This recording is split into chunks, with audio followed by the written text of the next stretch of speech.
그 다음에 이제 역학이 끝나고 나면 이제 질병관리로 들어가는데, 질병에는 급성질환이 있고 만성질환이 있을 거예요. 이 중에서 이제 급성질환 먼저 들어갈게요. 자, 급성질환에서는 질병 발생의 세 요인에 대해서 누가 얘기했냐면 클락이라는 사람이 얘기를 했어요. 클락은 질병에는 세 가지 요인이 있다. 하나가 병원체, 두 번째가 숙주, 세 번째가 환경. 다 아실 거예요. 여기서 제가 부탁드리고 싶은 거는 어떤 게 병원체에 속해, 어떤 게 숙주에 속해, 어떤 게 환경에 속해, 요걸 아셔야 돼. 이게 언젠가 한번 나올 수도 있거든요. 그래서 물리적인 요인, 화학적 요인, 영양요, 이런 것들이 모두 병원체에 속하는구나. 그리고 심리적 요인도 들어갑니다. 생물학적 요인도 들어가는 거고요. 숙주는 생물학적 요인의 연령성, 인종, 뭐 감수성 또는 습관, 행태, 이런 것들이 숙주 요인에 들어가는구나.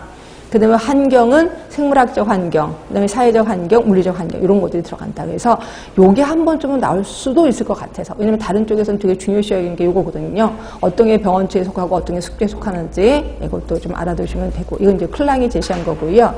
그 다음에 요 세 개 갖고 이제 장난친 게 질병의 발생 모형이거든요. 질병 발생 모형이 세 가지가 있는데, 하나는 생탁적 모형. 이건 고든이 제시한 거고요.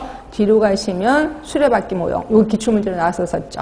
그리고 원인만 모형. 이것도 역시 기출문제로 나왔었습니다. 그래서 이 세 개 모형에 대해서 할 건데, 솔직히 이 세 개 중에서 가장 중요했던 건 생탁적 모형이거든요. 근데 이건 아직 안 나오고, 그 뒤쪽이 이제 문제가 나온 이유가 있긴 있어요. 그러니까 그것도 좀 이따 설명드릴게요. 자, 생탁적 모형부터 먼저 들어갈게요. 자, 생탁적 모형은 일명 지렛대 모형이라고도 하는 거고요. 말 그대로 지렛대를 제시했어요. 이제 이게 환경이고, 이게 병원체 또는 병인이라고도 하는 거고요. 그 다음에 이게 이제 숙주. 그래서 요 세 개가 균형을 받으면 나는 건강한 거야. 근데 균형이 깨졌어. 그럼 이제 질병이 생기는 거죠. 그럼 균형이 깨지는 방법에는 여러 가지가 있어. 일단 병인이 무거워져.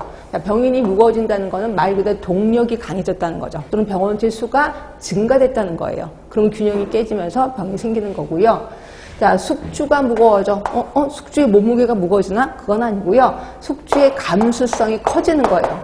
숙주의 감수성이 커진다는 건 그만큼 민감해진다는 거고, 균형이 깨져서 병이 생기는 거죠. 여기서 좀 주의할 점은 얘가 내려가는 것만 신경 쓰셔야 돼. 얘가 내려가면 얘는 상대적으로 올라가니까 얘는 좋은 거 아닌가요? 뭐 약해진 거 아닌가요? 올라가는 걸 생각하면 진짜 머리가 터집니다. 그러니까 내려오는 것만 생각을 하셔야 돼. 올라가는 거 신경 안 쓰시고. 그래서 병인이 무거워지든 숙주의 감수성이 커지든 상관이 없습니다. 그건 조금 쉬워요. 문제는 환경이에요. 환경이 이렇게 가는 경우가 있고 이렇게 가는 경우가 있다는 거죠. 자, 일단 환경이 이렇게 가는 것부터 볼게요. 환경이 이렇게 갔다는 건 누가 무거워지냐면 병인이 무거워지는 거. 이건 아실 거예요. 그래서 결국 이렇게 되는 거죠. 이게 환경이 오른쪽으로 갔을 때라고 보시면 되고요. 결국 이걸 뭐라고 표현하냐면 환경이 병원체에게 유리하게 변화가 된 거야. 이렇게 표현합니다. 병원체에게 유리하게 환경이 변화되었다. 이렇게 표현하고 있어요. 자, 병원체라는 애가 원래는 조그만 물 웅덩이에 뭉쳐져 있거든요. 근데 얘가 어떤 이유로 한강에 넘실넘실 흘러라. 그러면서 굉장히 수도 많아지는 거야. 이게 뭐냐면 홍수죠, 홍수. 자, 홍수가 나면 그 강에, 한강에 돼지만 떠내려가는 게 아니라 병원체도 떠돌아다니는 거 아실 겁니다. 또는 지진도 그래요. 지진이 일어나면 사람들이 땅속에 파묻혀서 죽잖아요. 그럼 거기 속에서 썩게 되는 거죠. 그러다 보니 병원체가 엄청 많아지는 거죠. 그러니까 이렇게 가는 거는 병원체에게 유리하게 환경이 변화됐다라고 보는 거예요. 그럼 반대로 환경이 왼쪽으로 간 겁니다. 자, 왼쪽으로 가면 이렇게 되는 거죠. 맞지? 이렇게 되는 거지.